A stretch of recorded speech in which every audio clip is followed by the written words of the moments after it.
দল এবং মামলার প্রধান সমন্বয়ক বিএনপি কেন্দ্রীয় কার্যালয়। আমার পাশে আছেন আমাদের ছাত্রনেতা যে সাধারণ সম্পাদক নুরুজ্জামান জঙ্গিকে ক্রসফায়ার দিয়ে হত্যা করছে তার বাবা ইয়াকুবুলের, এবং আমার পাশে আরেক সদস্য আছে আমাদের এই মামলা তথ্য সমন্বয়ক অ্যাডভোকেট নুরুল ইসলাম জাহিদ, এবং আমাদের পিছনে আমাদের যা আরও অন্যান্য সমন্বয়ক আছে। সবাইকে আসসালামু আলাইকুম।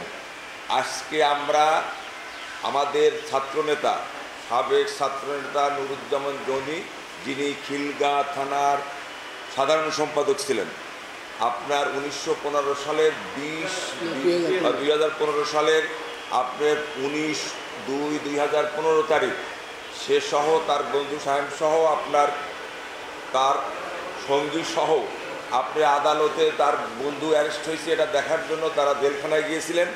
জেলখানা থেকে ওই দিন তাকে অপহরণ করা হয় এই 2015 সালে।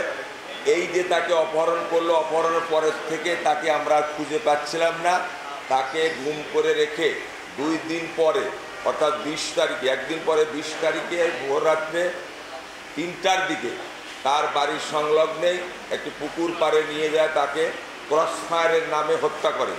উদ্দেশ্য ছিল বিএনপির মতন একটি দলে সে যেহেতু ছাত্র দলের নেতৃত্ব দেয়, এই কারণে তার ব্যাপক জনপ্রিয়তা ছিল।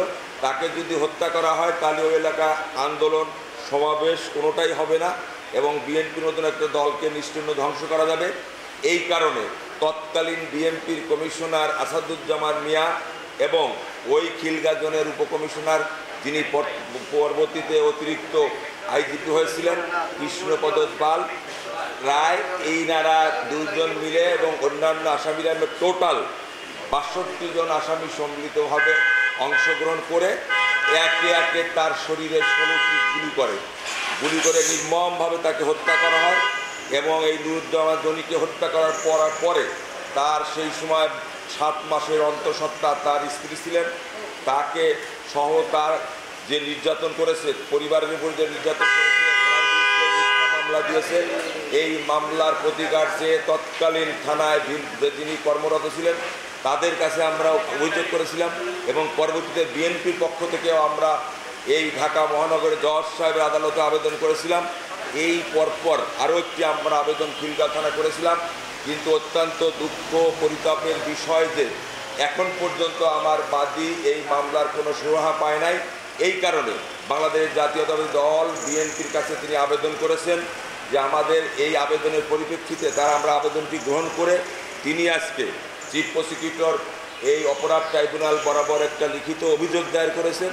এই অভিযোগ নিয়ে আমাদের চিঠি সম্বলিত পত্র নিয়ে তার সমস্ত পেপার কাটিং নিয়ে সমস্ত পেপার থেকে কাগজপত্র নিয়ে আমরা প্রসিকিউটর অফিসে জমা দিলাম। ওনারা রিসিভ করেছেন এবং ওনারা বলেছেন আমরা এটা ন্যায় বিচারের জন্য অপরাধ তদন্ত যে সংস্থা আছে আন্তর্জাতিক অপরাধ তদন্ত তাদের কাছে ওনারা পাঠাবেন এবং দ্রুত ন্যায় বিচার পাবো বলে আমরা আশা করি। এটা হলো মূল বিষয়। এখন আমরা বাবাকে